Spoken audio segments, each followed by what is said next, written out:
Today on Know the Truth from Philip DeCourcy. It's okay, says John Piper, and rightly so, to ask questions of God. It is not right ever to question God. Because if we start out wrestling with God's goodness and what's God up to in our life, if we're not careful, that which is a struggle of faith can become entrenched unbelief.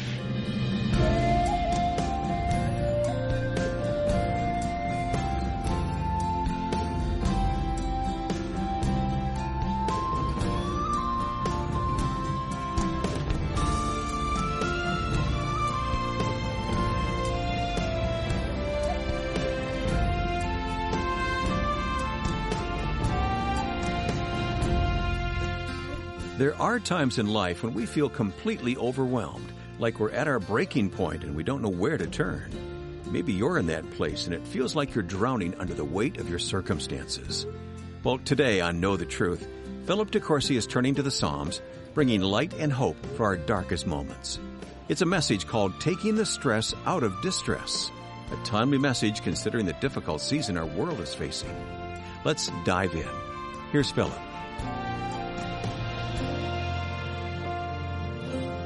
Maybe you've heard the story of the little fellow who went into the grocer's store and purchased a box of industrial-strength detergent.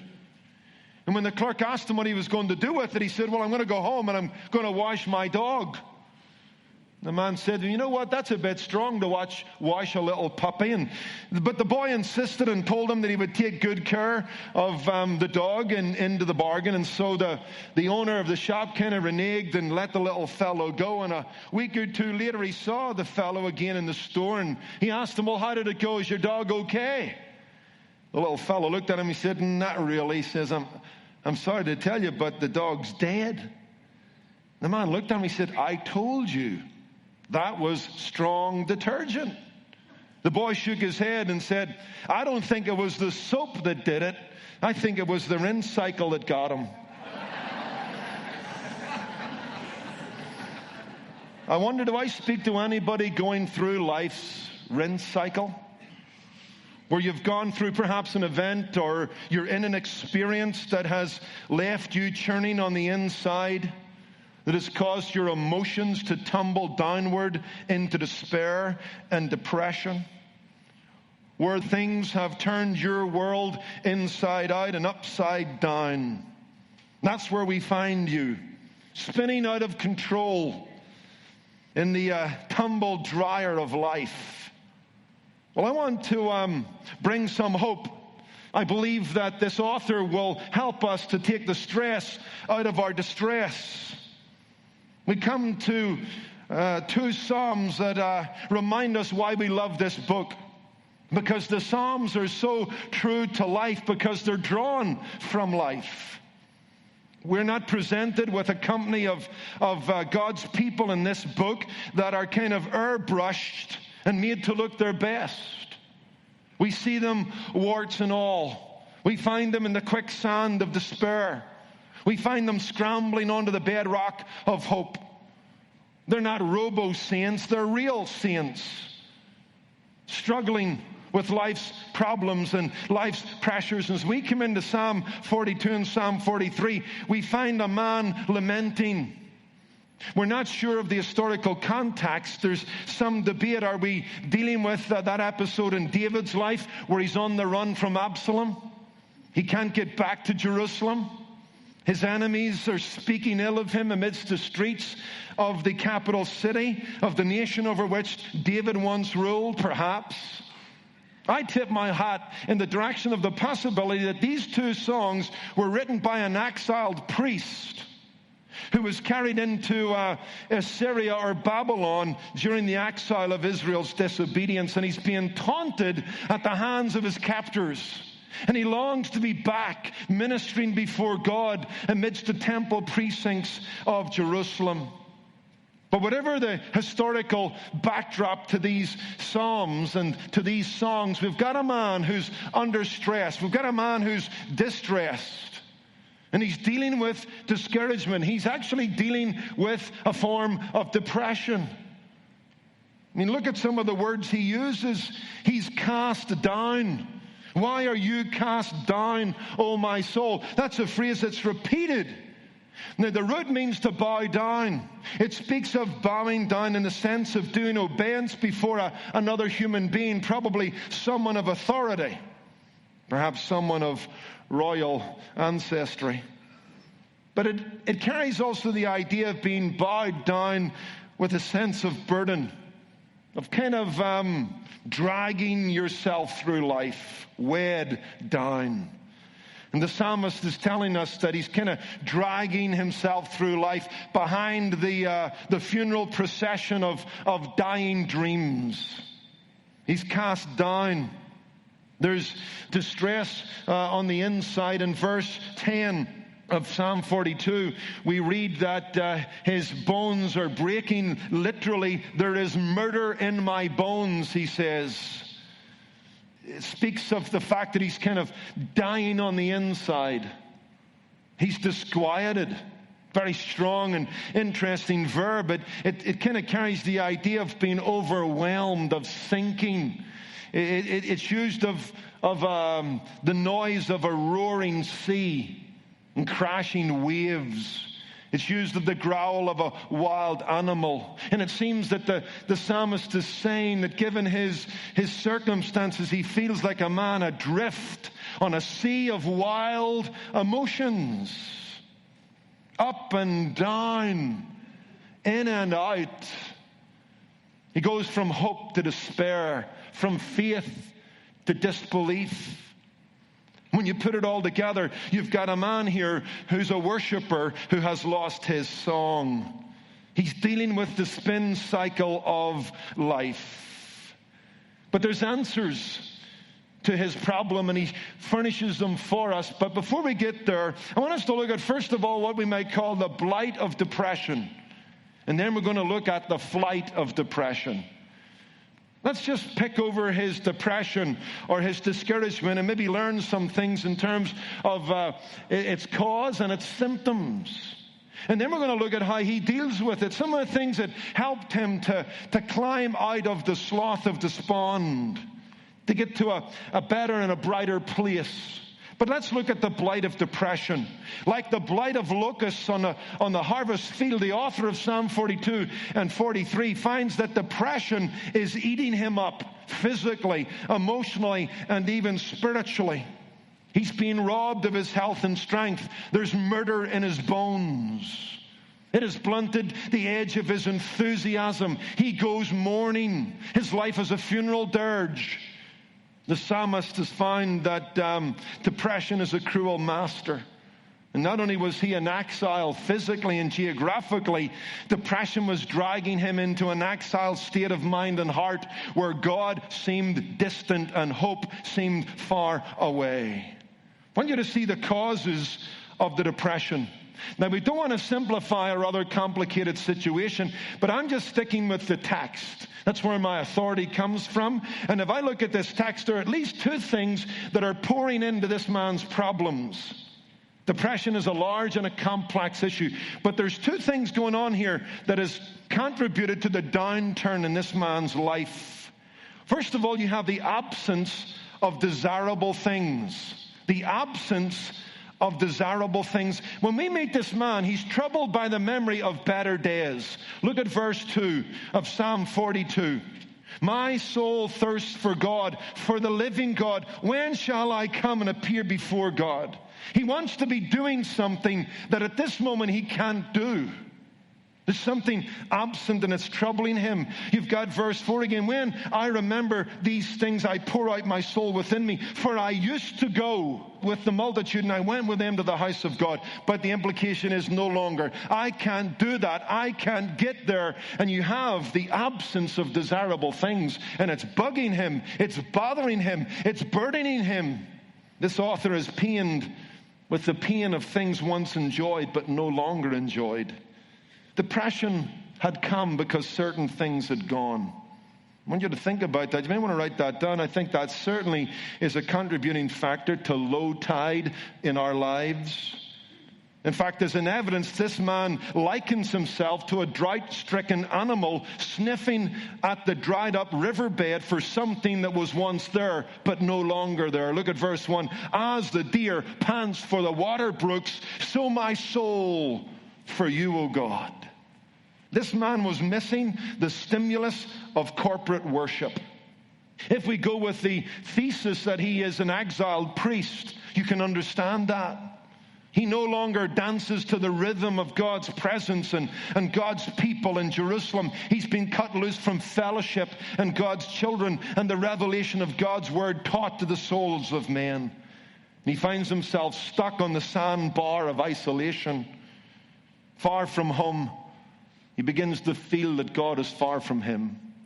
There's a homesickness here. There's a lack of Christian fellowship, and that's a pretty lethal cocktail. If you've ministered to missionaries at any point, as I have, or you know some, and some of you have them in your own family, you'll know that's one of the things they battle with on the foreign field. Homesickness and being isolated from that which is familiar and that which is friendly and that which is favorable. And it can be a lethal cocktail. It can bring them down physically and emotionally. And that's what's going on. And there was also an absence of significant ministry here in the life of this man. He could no longer do what he once enjoyed doing. He was a priestly leader. It seems like he exercised a prominent ministry. According to verse 4, I went with them to the house of God with the voice of joy and praise with a multitude that kept the pilgrim feast.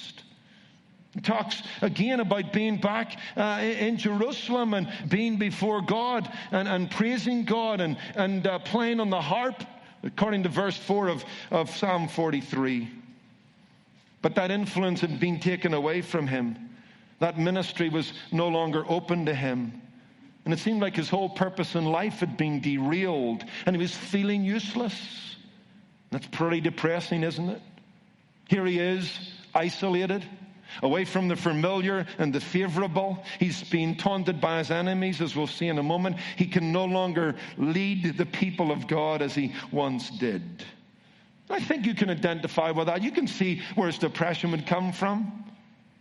It's the sense of an unemployed man or woman who desires to be at work but can no longer find it and has that feeling, you know what, I'm kind of surplus to requirement. It's a terrible feeling. Or it's the feeling of a mother who has given a lifetime of sweat and blood and tears to her children. One day she wakens up and finds that they've sprouted wings and left for college or have moved on in life, and then they're wondering, who am I? What do I now do? And, how do I, determine my significance? And those kind of hollow feelings are very discouraging and depressing and no more real than when we lose a partner in life and we're left with a vacancy that nothing and no one's, at least initially, seems to be able to fill. The absence of desirable things. Life is full of that which desirable or that which we've been used to being taken away. He gives and he also takes away. And you're going to have to deal with that. And if you don't deal with it well, stress becomes distress. Jackie Kennedy, after the death and assassination of her husband, said to a friend these words, "There's one thing you must know. I consider that my life is over, and I will spend the rest of it waiting for it really to be over." See, she had lost her loved one, her partner in life.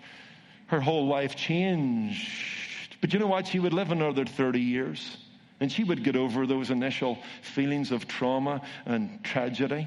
And would live a very productive and effective life. But you know what? She was dealing initially with the absence of desirable things. You not only have that, you have the presence of difficult things. The presence of difficult things. A World War II veteran said to his friends that artillery takes the joy out of life. I think you can understand that, okay? Artillery takes the joy out of life. And the psalmist is telling us that he lived for a period of time under a vicious bombardment, a verbal shelling from his enemies. Look at verse 3 of Psalm 22. My tears have been my food day and night, while they continually say to me, where is your God? Imagine him in Babylon or Assyria, and his captors are taunting him. Where's the God of Israel, the God of Abraham, Isaac, and Jacob? They're taunting him. And it was continual. You get this theme again in verse 10. As with the breaking of my bones, my enemies reproach me, while they say to me all day long, where is your God? Verse 1 of Psalm 43, vindicate me, O God, and plead my cause against an ungodly nation, and deliver me from the deceitful and unjust man. There was a barrage of criticism and cynicism that just sucked the life out of this man. In fact, it all surrounded his theology. You see, their taunt was this: your God is as inactive as he is invisible. That's their point. Your God is as inactive as he is invisible. Where is your God? See, they could go to their home. Their God, like a little Buddha, was sitting on the mantelpiece. They could go down to their temples, and there were great images of their gods. But as the psalmist said, their God has eyes but doesn't see, mouths but don't speak, ears but don't hear. But anyway, that's not the point. They were taunting the psalmist. Hey, you tell us your God's invisible. Hey, he really is invisible and inactive. Where is he? We've got the upper hand on you guys. Your God hasn't come to your defense. And the taunts and the lies of this man's enemies began to hurt him. And maybe he could have dealt with them on a better day, but he had allowed the absence of desirable things, and he had allowed the presence of difficult things to be, two-punch knockout as far as he was concerned. And we're just here trying to get the causes. And maybe you can identify with that. You can do your own thinking. Many of you are taking notes, which is always an encouragement to me. You just put those words down. Is there something absent in my life, or is there something present in my life that's causing me to tumble emotionally, to lose my footing spiritually, to get to a place where I'm disquieted and cast down, and there's death in my bones, murder in my bones? But we don't only see the causes, I want you to see the symptoms. Again, this is not exhaustive. I realize that many of you have struggled with depression or have gone through the dark night of the soul, and I'm simply dealing with the text. But at least this is a start. Gives us something to measure against.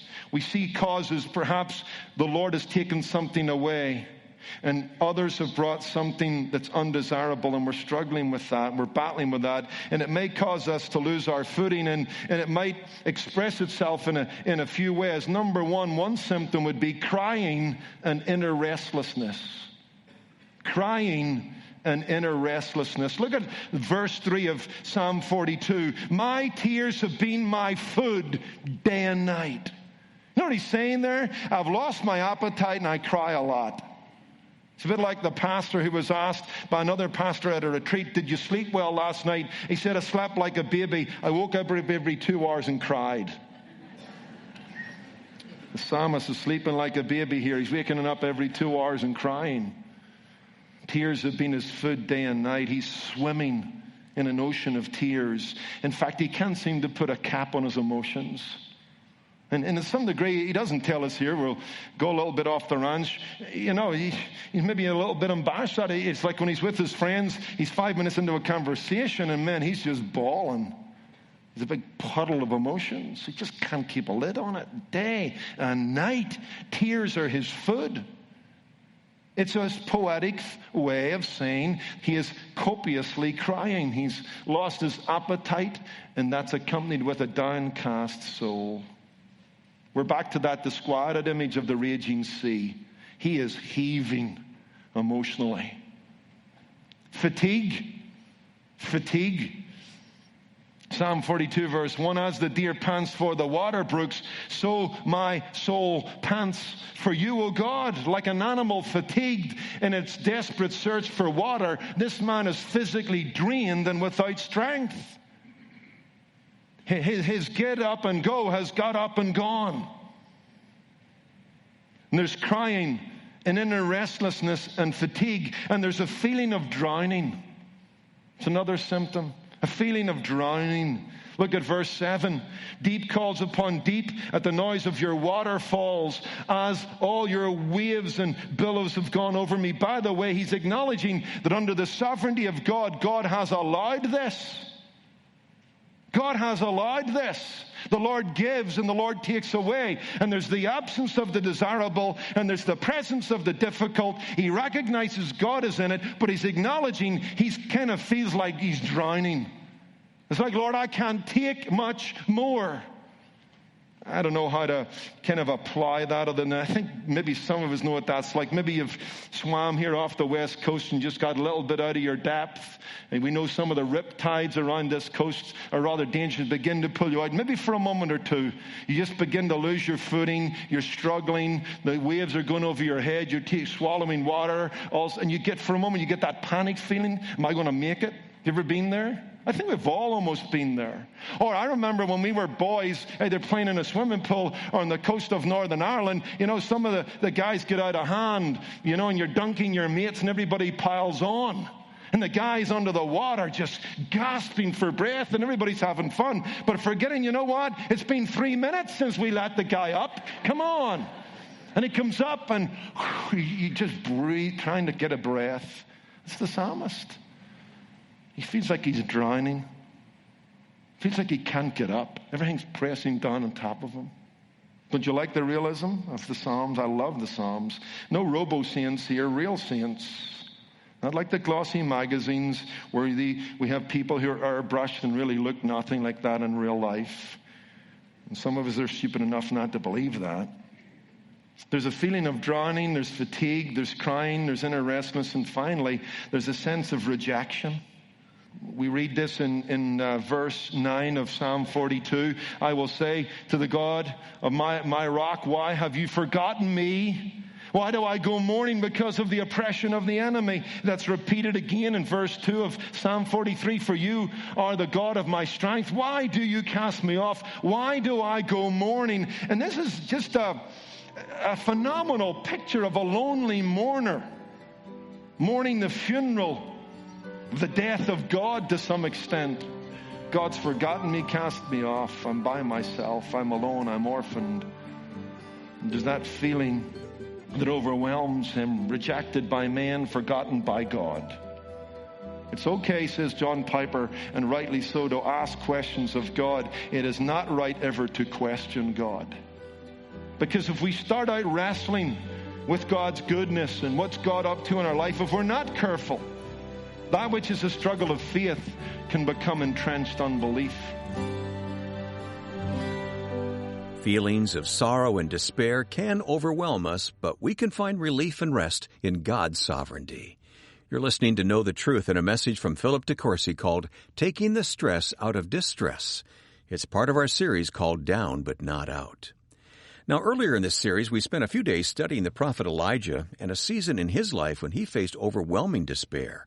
His experience offers hope for those feeling down and discouraged, and we'd like to send you a study card to remind you of some of the important takeaways from Elijah's story. It's free for the asking, and it's perfect to tape up somewhere in your home or pass it along to someone who's struggling through a difficult time to show them you're thinking about them. Request the free Elijah study card when you call 888-644-8811 or visit ktt.org. We love providing Bible study resources free of charge, and that includes providing the entire archive of past Know the Truth messages. You can browse through the audio files on our website, download your favorites, or share them with friends. There's no cost because listeners like you have provided the funding through generous donations. If you want to be a part of bringing this ministry to others, will you join us by giving today? Your gift of $25, $50, even $100 makes an eternal difference in the life of another listener. And we'll say thanks by sending you a fantastic book personally recommended by Philip titled In Christ Alone by Sinclair Ferguson. Mention the book when you give by calling 888-644-8811 or visit ktt.org. I'm Wayne Shepherd for Philip DeCourcy, inviting you to join us Wednesday as we continue our encouraging study in the Psalms, learning how to take the stress out of distress. That's coming up next time on Know the Truth. Today's program was produced and sponsored by Know the Truth Incorporated. Jesus said, "You shall know the truth, and the truth shall make you free."